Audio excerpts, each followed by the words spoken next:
1988 সাল বিশ্ব প্রথমবারের মতো লাল ফিতে বেঁধে দাঁড়িয়েছিল এক নিঃশব্দ শত্রুর বিরুদ্ধে। তারপর থেকে প্রতি 1 ডিসেম্বর আমাদের মনে করিয়ে দেয় এক অবিরাম যুদ্ধের কথা, এইডসের বিরুদ্ধে যুদ্ধ। বাংলাদেশ এই যুদ্ধের সৈন্য সারিতে আছে 1989 সাল থেকে, যখন প্রথম HIV রোগী শনাক্ত হয়। সেই দিন থেকে শুরু হওয়া পথচলা আমাদের নিয়ে এসেছে 2025-এর নতুন অধ্যায়ে, নতুন প্রতিশ্রুতিতে, নতুন সাহসে। আজ বিশ্ব এইডস দিবস। এবছরের প্রতিপাদ্য সব বাধা দূর করি, এইডস মুক্ত সমাজ গড়ি। এ দিনটি শুধু কোনো আনুষ্ঠানিকতা নয়, এটি স্মরণের দিন, শ্রদ্ধার দিন, আর একই সঙ্গে ভালোবাসা, সহমর্মিতা ও দায়িত্বেরও দিন। আপনার কি হয়েছে আপনি কি জানেন এটা? মানে এটা সম্পর্কে জানেন এটা কিভাবে ছড়ায়, কিভাবে ছড়ায় না? তাই আচ্ছা, এটা শুধু 4টা মাধ্যমে ছড়ায় এই ভাইরাসটা। 4টা মাধ্যম কি?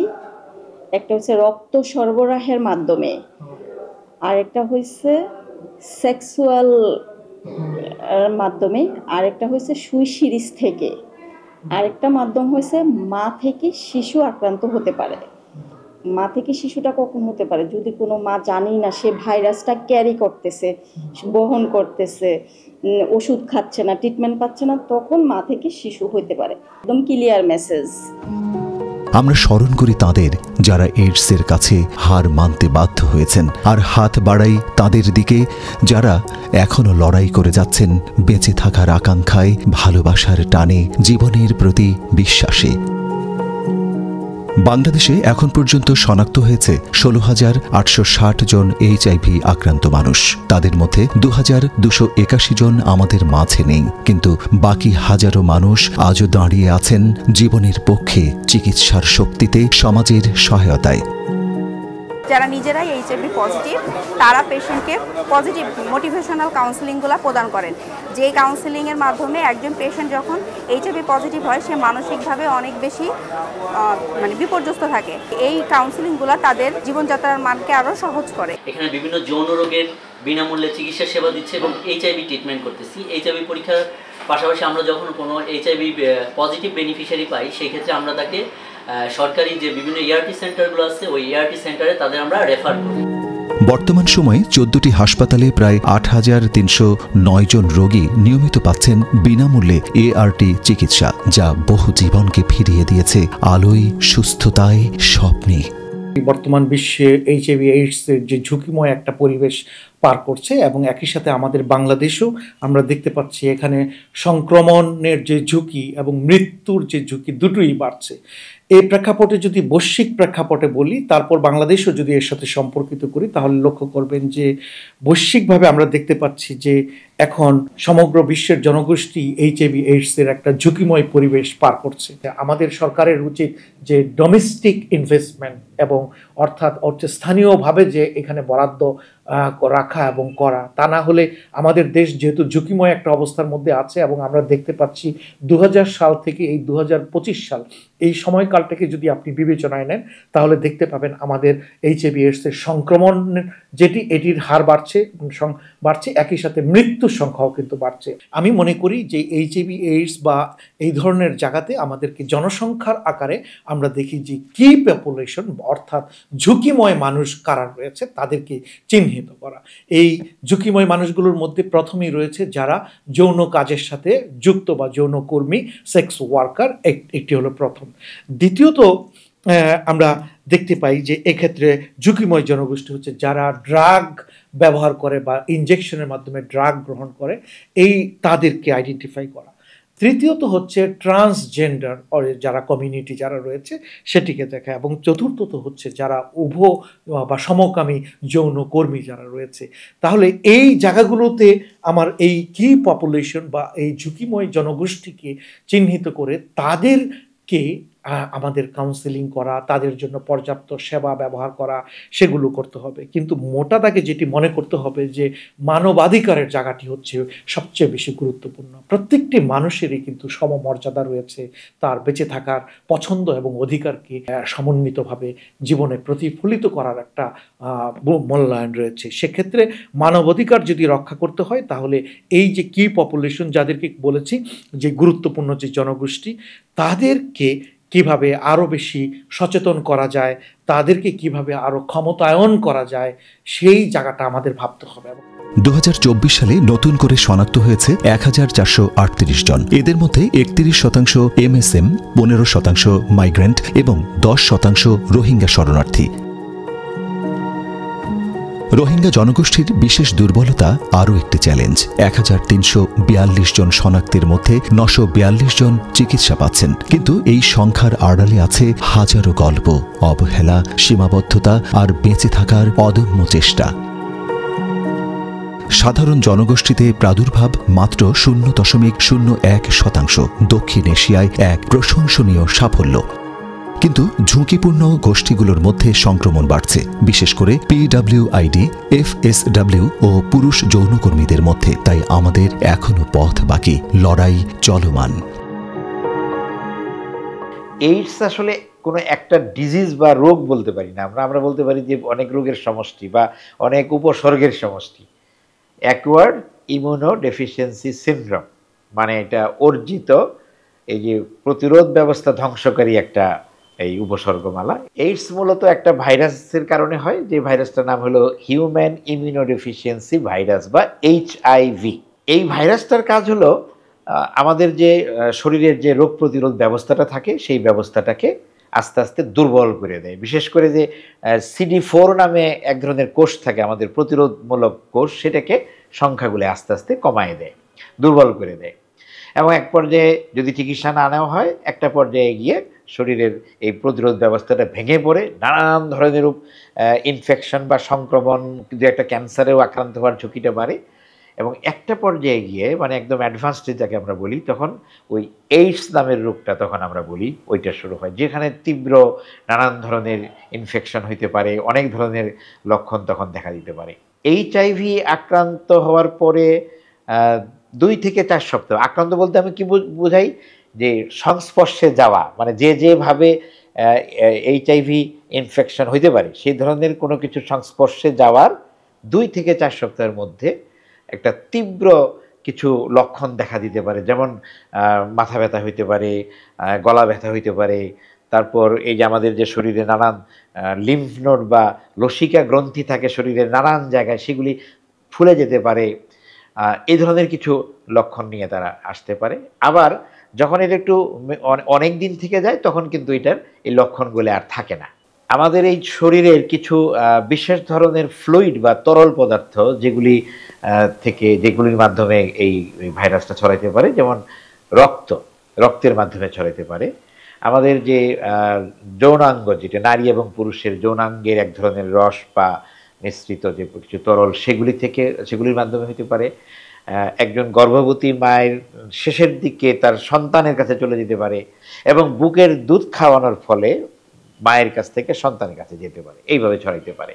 এবং আমরা এইভাবে বলি যে যৌন মিলনের মাধ্যমে ছড়ায়।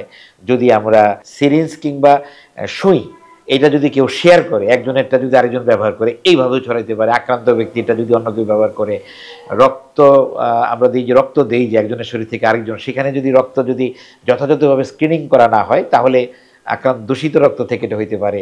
এবং আগে বলেছিলাম যে মায়ের পেটের থেকে একটা পর্যায়ে গর্ভাবস্থায় যেতে পারে, বুকের দুধের মাধ্যমে যেতে পারে। প্রতিটি পরিসংখ্যানের পেছনে আছে একটি মুখ, একটি পরিবার, একটি অসমাপ্ত গল্প। তাই বাংলাদেশ সরকার চলমান যুদ্ধ আরও জোরদার করেছে। 23টি মেডিকেল কলেজ, জেলা হাসপাতালে টেস্টিং, 14টি ART সেবা, 38টি জেলায় ঝুঁকিপূর্ণ জনগোষ্ঠীর জন্য প্রতিরোধমূলক কার্যক্রম, 12টি কারাগারে টেস্টিং ও চিকিৎসা, গর্ভবতী মায়েদের জন্য PMTCT সেবা, এসব সবই দৃঢ় প্রত্যয়ের জানান দেয়।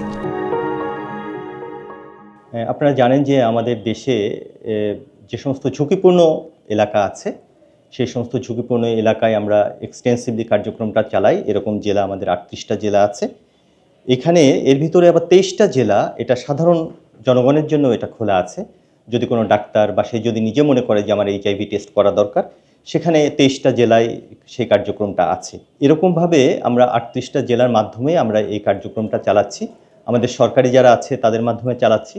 আমাদের বেসরকারি দুটো পেয়ার আছে যারা আমাদের সাথে কাজ করে, গ্লোবাল ফান্ডের অর্থায়নে কাজ করে। সেভ দ্য চিলড্রেন আছে, ICDRB আছে, তারা কাজ করে।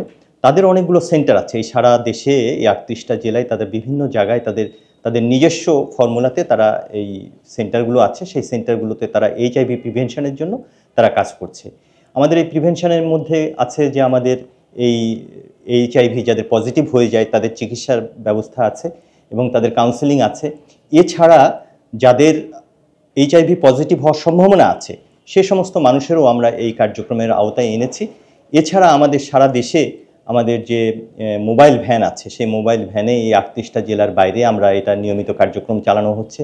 প্রতি মাসে আমরা 2 সপ্তাহ করে এটা বাইরে এই মোবাইল ভ্যান যায় এবং যাদেরকে আমরা ঝুঁকিপূর্ণ মনে করি তাদেরকে এখানে আমাদেরকে টেস্টটা হয়। টেস্টটা হওয়ার পরে যদি তাদের পজিটিভ হয় তখন আমাদের যে ART সেন্টার যেখানে আছে, যেখানে চিকিৎসা দেওয়া হয়, সেখানে পাঠানো হয় এবং তাদেরকে রেজিস্টার করা হয় এবং সেই রেজিস্টারের আওতায় তারা নিয়মিতভাবে আমাদের এই চিকিৎসাগুলো পাচ্ছে।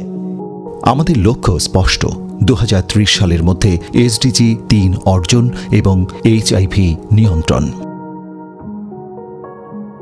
কিন্তু পথে সবচেয়ে বড় বাধা ভাইরাস নয়, বাধা হলো সমাজের কুসংস্কার, ভীতি, বৈষম্য, নিগ্রহ ও নীরব অবজ্ঞা। বাধা হলো সেই দৃষ্টির তীর যা কাউকে লুকিয়ে রাখতে বাধ্য করে নিজের রোগ, নিজের যন্ত্রণা, নিজের প্রয়োজন। বাধা হলো সেই কথাগুলো যা মানুষকে চিকিৎসা নিতে নিরুৎসাহিত করে, বিচ্ছিন্ন করে, অচেনা করে তোলে। 2024 সালে MSM বা সমকামী পুরুষদের মধ্যে সংক্রমণ বেড়ে 42% হওয়া এ শুধু একটি সংখ্যা নয়, এটি সংকেত।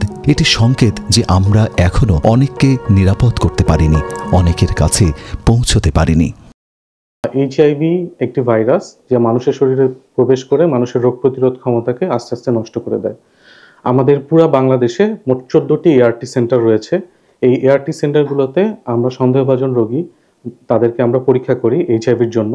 তারা যদি পজিটিভ হয় HIV, সেই ক্ষেত্রে তাদেরকে আমরা কাউন্সেলিং করি এবং তাদেরকে বিনামূল্যে আমরা অ্যান্টিরেট্রোভাইরাল থেরাপি বা ART সরবরাহ করি এবং তাদের যত প্রয়োজনীয় পরীক্ষা নিরীক্ষা আছে এটা আমাদের হাসপাতাল থেকে আমরা করার চেষ্টা করি। আমাদের এই সেবা এটা একটি সমন্বিত সেবা। আমাদের এখানে কাউন্সিলর আছে, আমাদের এখানে ডক্টর রয়েছে এবং সিস্টারও রয়েছে। সবার সমন্বিত সেবার মাধ্যমে আমরা এই কার্যক্রমটা পরিচালনা করতে পারি। আমাদের হসপিটালে ART সেন্টারে গত বছর এই পর্যন্ত প্রায় 1717 জন রোগী এনরোলমেন্ট হয়েছে। এর মধ্যে আমরা টেস্ট করেছি 2092টি। আমাদের এই হসপিটালে যে HIV ওয়ার্ডটি রয়েছে এটি বাংলাদেশের একমাত্র ডেডিকেটেড HIV ওয়ার্ড। সারা বাংলাদেশ থেকে রোগী আমাদের এখানে রেফার করা হয় এবং আমরা রোগীকে ভর্তি রেখে চিকিৎসা প্রদান করি।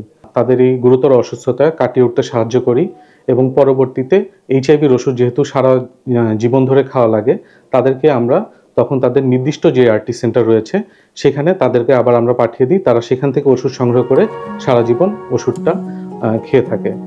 এই লড়াই শুধু সরকারের নয়, এটি সমাজের লড়াই, এটি মানবতার লড়াই।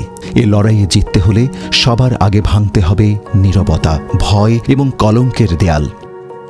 পরিবর্তন শুরু হয় একটি কাজ থেকে, টেস্ট করা, সচেতন থাকা এবং কাউকে ছোট না করা।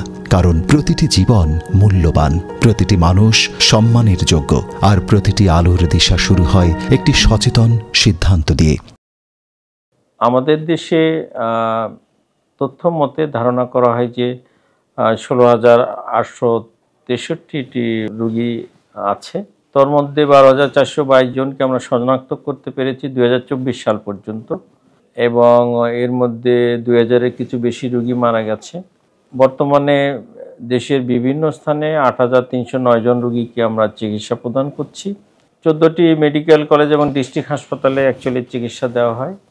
এছাড়া সরকারি বেসরকারি মিলে 38টি জেলায় আমরা প্রতিরোধের ব্যবস্থা এবং এর প্রচার চালাই। এর মধ্যে 23টি সরকারি হাসপাতাল। বেসরকারি সংস্থার মধ্যে ICDDRB এবং সেভ দ্য চিলড্রেন এই কার্যক্রম চালনা করে এবং সার্বিকভাবে আন্তর্জাতিক আমাদের অংশীজন গ্লোবাল ফান্ড সবাইকে সাহায্য করে। আমাদের মোটামুটি রোগীর শনাক্তের হার 1 লাখে 1 জন এবং আমাদের যে 38টি জেলায় প্রতিরোধ ব্যবস্থা এবং চিকিৎসা এবং পরীক্ষার ব্যবস্থাপনা নিরূপণের ব্যবস্থাপনা আছে। আমরা অ্যাকচুয়ালি চিন্তা করছি যে এটা আমাদের দেশের সব জেলায়, বিশেষ করে ঝুঁকিপূর্ণ যে এলাকাগুলো আছে সেখানে আমাদের অ্যাকচুয়ালি মোবাইল ভ্যান কাজ করে এবং নিয়মিত ওষুধ প্রদান করা হয় অ্যান্টিভাইরাল এবং তাদের পরীক্ষা নিরীক্ষা রেগুলার করা হয়। এই হলো সার্বিক অবস্থা। এছাড়া রোহিঙ্গা ক্যাম্পে রোগীর সংখ্যা 1,500-এর মতো, 1342 24 পর্যন্ত। রোহিঙ্গা 34টি ক্যাম্পে এই কার্যক্রম চলমান আছে।